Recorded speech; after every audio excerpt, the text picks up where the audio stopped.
Hi friends, welcome to Foodies Lounge by Ramya. இன்னைக்கு நம்ம சேனல்ல நம்ம எல்லாருக்குமே ரொம்ப ஃபேவரட்டான ஒரு சம்மர் டெசர்ட் குல்ஃபி எப்படி செய்யறதுன்னு பார்க்கலாம்.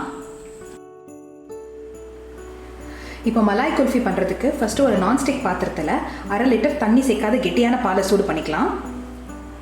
இந்த பால் ஃபர்ஸ்ட் பொங்கி வந்ததும் நம்ம சிம் பண்ணிக்கலாம்.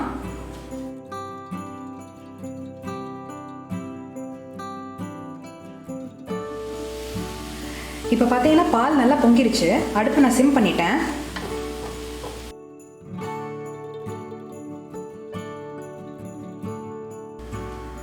இந்த ஸ்டேஜ்ல நம்ம 1/4 கப் பால் பவுடர் சேர்த்துக்கலாம்.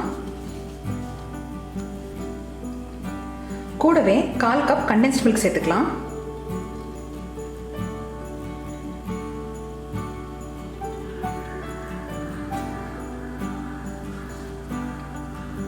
இதை நல்லா மிக்ஸ் பண்ணி விட்டுருங்க.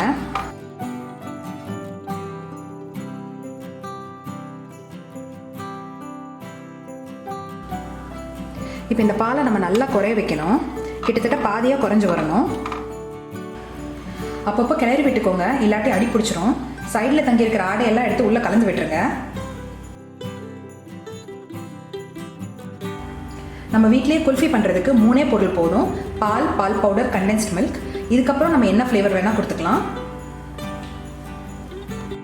இப்போ பார்த்தீங்கன்னா பால் லைட்டாக குறைஞ்சிருக்கு. இந்த ஸ்டேஜில் நம்ம குல்ஃபிக்கு ஃப்ளேவர் கொடுத்துடலாம். ஒரு சின்ன சிட்டிகை ஏலக்காய் பொடி சேர்த்துக்கலாம். கூடவே 1 டேபிள் ஸ்பூன் அளவுக்கு நட் சேர்த்துக்கலாம். நான் இன்றைக்கி முந்திரியும் பாதாமும் எடுத்திருக்கேன். உங்களுக்கு பிடிச்ச நட் சேர்த்துக்கலாம். கூடவே கொஞ்சம் குங்குமப்பூ சேர்த்துக்கலாம். அப்புறம் கொஞ்சம் ரோஸ் பெட்டல்ஸ்.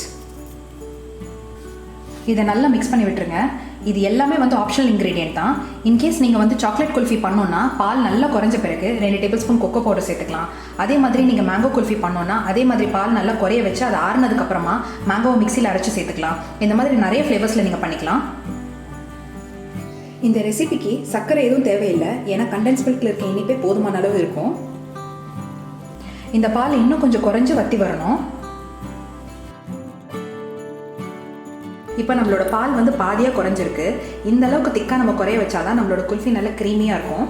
இல்லைனா பாலை ஃப்ரீஸ் பண்ணி எடுத்த மாதிரி இருக்கும். அதனால் இந்த ஸ்டேஜில் நம்ம ஸ்டவ் ஆஃப் பண்ணிக்கலாம். இது ஆறுனதுக்கப்புறம் இன்னும் கொஞ்சம் திக்காகும்.